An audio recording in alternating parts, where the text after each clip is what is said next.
For my friends at home, here is how we are going to organize and put together our paint swatch assignment. So it is listed on our agenda for today. We're going to work on this really mostly one block. If we need one more, that's okay. If you are working on this at home, you are going to click on this link and use photop.com. It's going to be a web-based assistance, and it looks very much like Photoshop. It's going to act just like Photoshop, but it is web-based. You're going to probably want to either print this if possible or open this in a new tab so that you can follow along with this assignment as you are working in Photoshop. Okay. So first step, we are going to first pick a picture that you want to work with. So I have one saved to my desktop. I'd like you to start with one of each color scheme, so analogous, complementary, monochromatic. And then if you zip through those, if those take you 15 minutes, then go ahead and do both. First step is to get this to be the appropriate size. So we're going to find our crop tool. It's over on the side, looks like two brackets pushed together. Choose that. You might very well see that it's ratio instead of WH resolution. So I want you to change it to here. And our first step, so number 3 on your directions, is to have this be 8 by 6 by 300. So now when I make a box, those are the right sizes. Like that's what's going to turn out to be is 8 by 6 by 300. We're going to click the little arrow, and then I want you to save this someplace that you can find it easily. Okay, so I'm going to just leave it on my desktop. You really are just temporarily saving this because you're about to put it in another file. So save it. Lovely. Great. All right, so now we're ready for the template. So we're going to file. We're going to open. If you're working from home, this may look different. You got to go look and find from Google Drive. So we're going to choose Google Drive, go to the shared drive, and go ahead and go to your class. And there's a folder in there that says 5A Color Paint Swatch Files. So we're going to choose the one that says Paint Swatch Template. In the last 5 minutes, someone else has put this in here, so I will clean that up. But you really do, you're just opening it and immediately saving it on your side. So before doing anything else, File, Save As, go navigate back to your drive. Get out of my folder, okay? Go back to your drive and go to Photo and go find a folder. Now, if you didn't make a folder yet, that's okay. You can make a new folder right now and go ahead and put it in here. Give it a name. So I'm working on an analogous right now, so I'm going to call that Lacey A. We'll save it. We'll replace the one I have because I don't need to keep it, but you could give it a new name if you want. All right, so now I have a template, but it's now safely saved on my side, and it's not over there on our shared file. We're going to choose File, Place Embedded. It's important to choose Embedded. If you choose Linked, it will not stay put. Okay. Place Embedded. And now I need to go locate that picture I just saved. So I know I put mine on the desktop.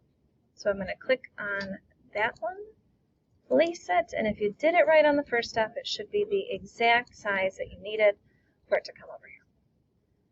We'll click the arrow or push enter, and it will place it onto your document. Okay. If you don't see your layers, make sure they're visible by going to Window and Layers. And now we're going to click on the Add a New Layer, just new blank right there. Okay, so next to the trash can, that's the new layer button.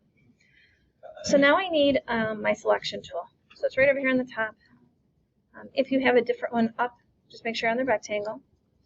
You're going to click and drag a box around first swatch number 1. Once I have swatch number 1 selected, I'm going to locate my eyedropper tool. So it's over here on the top, it's just under the crop tool. And the eyedropper, if you just look down here on the far bottom left of my screen where my colors are being chosen, as I click around the document in different places, you can see it's choosing different colors. Okay? So I want to be demonstrating that I know what analogous colors and what that analogous color scheme looks like. So I want to make sure that I am going from one color in order to the next. So I'm going to start with kind of this yellow. Oh, actually, I'm going to go from red to orange to yellow to green. So I'm going to pick kind of this pink color. That's what's chosen. And now I need my paint bucket. You might see instead a gradient tool Okay, that might be what you see first. So click and hold, choose Paint Bucket instead, and then we're going to click right on the middle of that swatch, and now that's the color that's been popped there. On the instructions, it says that you can go to Select and Transform Selection. We can actually just move this straight over. You can draw a new box too, that's fine. Okay, just make them neat. If I push Enter or click the little arrow up here, that'll apply. And now I need to find my next color. So I'm heading towards orange. I'm going to grab that kind of corally color. I'm going to click the Paint Bucket. There's my next color. So we're just going to repeat that process across all 5 swatches. So new color, so I'm going kind of red to orange. Now I need to go kind of to a yellow. Okay. Paint Bucket, make it yellow. I can transform. Enter or the little arrow on top to make it apply. I'm going to do a lighter green and then a darker green. So I'm going to end this. Okay. So once you get going, the mechanics of this is not terribly complicated, but this is just your opportunity, one, to kind of visualize what colors are happening in this document and to show me that you really got what each of these schemes is really talking about. Okay. So there's all my colors. I'm going to go ahead and deselect, so nothing's selected at all. Here's a fun thing, though, about how the Paint Bucket tool works. So if I choose a new color, let's say I don't really like how pink this was, and instead I want something a little bit more red, and I choose a new color. If I grab the Paint Bucket and click on a solid fill of color like that, it will just overwrite it. So you don't need to go through the process of the selection again, as long as it's just that solid rectangle. Okay? So you can edit as needed to make that make sense.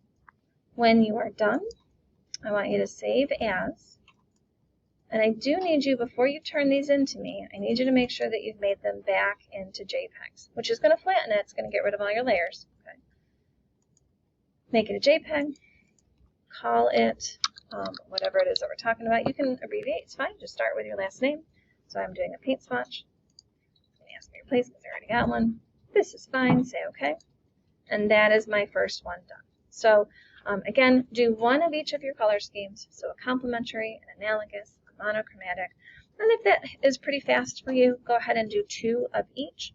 But you don't need to spend a whole lot longer than maybe half an hour or 45 minutes on it. That's plenty of time. Okay? And lastly, just make sure that whatever colors you're choosing down here demonstrate your understanding of the color scheme. So they should be in order, if that's what you're doing. And often you can find other colors, but make sure the ones that you're choosing are the actual ones that support the scheme that you're trying to show. Okay? All right, send me a message if you get stuck. Otherwise, off we go.